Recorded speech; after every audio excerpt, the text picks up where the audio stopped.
Alright guys, I am back with my review of this week's WWE Monday Night Raw for December 2nd, 2013. This one starts off with CM Punk. He comes out and says he feels the Shield attacked him because of something he said about Triple H. And Stephanie comes out and says that they had nothing to do with the attack, and if he has any questions, he can ask the Director of Operations, Kane. And Punk calls Kane the Big Red Ass Kisser. And I also noticed that Kane's contact is gone now, so I guess they fixed his eyeball. And Punk says that Kane can come down to the ring and he can get knocked out or he can put him to sleep, which is kind of the same thing. And the Shield comes out, but Stephanie calls him off, and then Kane says at TLC it's going to be Punk versus the Shield in a handicap match, which I'm sure is going to change. We get Dolph Ziggler versus Damien Sandow. The winner of this match gets a shot at the Intercontinental title. So you got Biggie Langston on commentary. This was a good match here. Sandow wins with a full Nelson Slam, beats Dolph Ziggler. So it's going to be Sandow versus Big E, which I'm happy about, but you knew Sandow was going to win the match, so it could be heel versus babyface.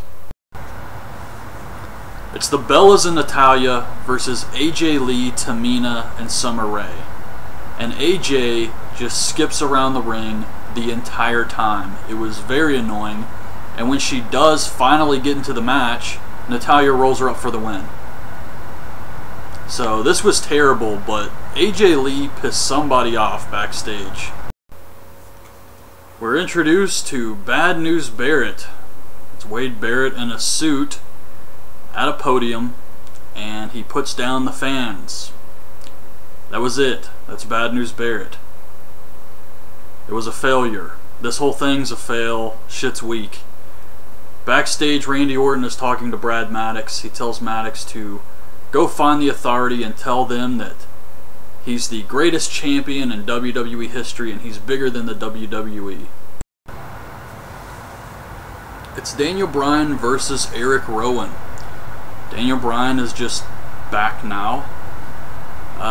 They mentioned something about how they found him in a parking lot after Raw, but then on SmackDown the Wyatts were cutting that promo where they were saying that Daniel Bryan was with them. So I really don't think WWE knows what it's doing long term with this. They're just kind of booking it on the fly. But the match was okay. It was nothing special, very average match. Daniel Bryan wins with a roll-up. And then afterwards, Bray Wyatt comes on the Titantron and cuts a weird promo saying that together they can bring the machine to its knees. And basically asking Daniel Bryan to join up with the Wyatt family. And that's also what they were really trying to put over on commentary, is Daniel Bryan joining the Wyatts. So I guess that's the direction they're going in. So Daniel Bryan just bumped into Kane backstage. And Kane says that since Daniel Bryan is friends with CM Punk, it's only fair that he face the same challenge at TLC, so it's going to be Daniel Bryan versus all three of the Wyatts. And I still don't think that's going to happen either. But I'm just going to guess that Daniel Bryan, they're going to continue to tease Daniel Bryan joining up with the Wyatt family. But it's not going to happen. At least I hope it doesn't happen. Even though it would be really cool to see heel Daniel Bryan again, I think right now it's a really bad time to do something like that. It would be much better to have him as the strong babyface fighting against the odds, the Wyatts, and he's just so over. It would be a terrible idea to turn him heel. Tons of Funk versus Xavier Woods and R-Truth. Who is designing these outfits for Brodus Clay? They are absolutely ridiculous. And now he comes out with this weird silver suit. It's like a angel dinosaur. I don't know what the hell it is.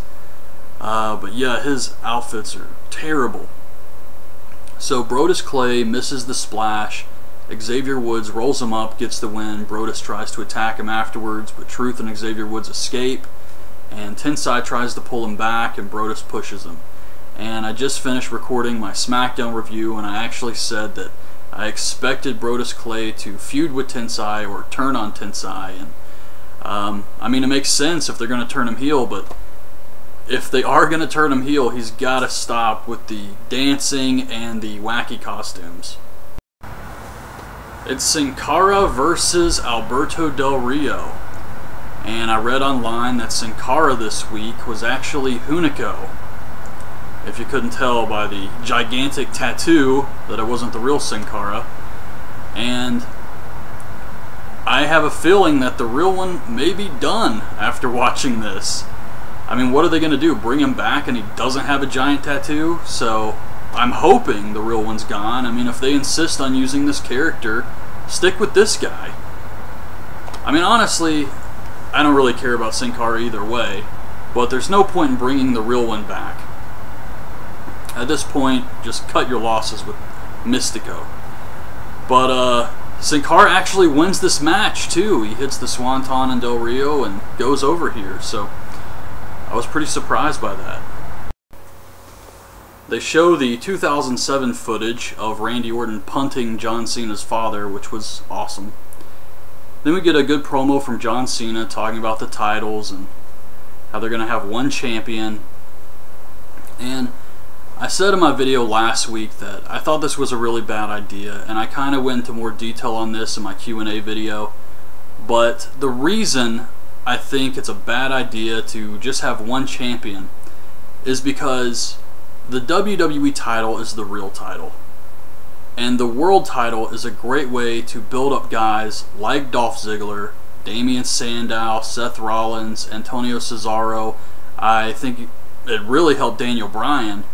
And if they have one belt, those guys are not going to touch that freaking title.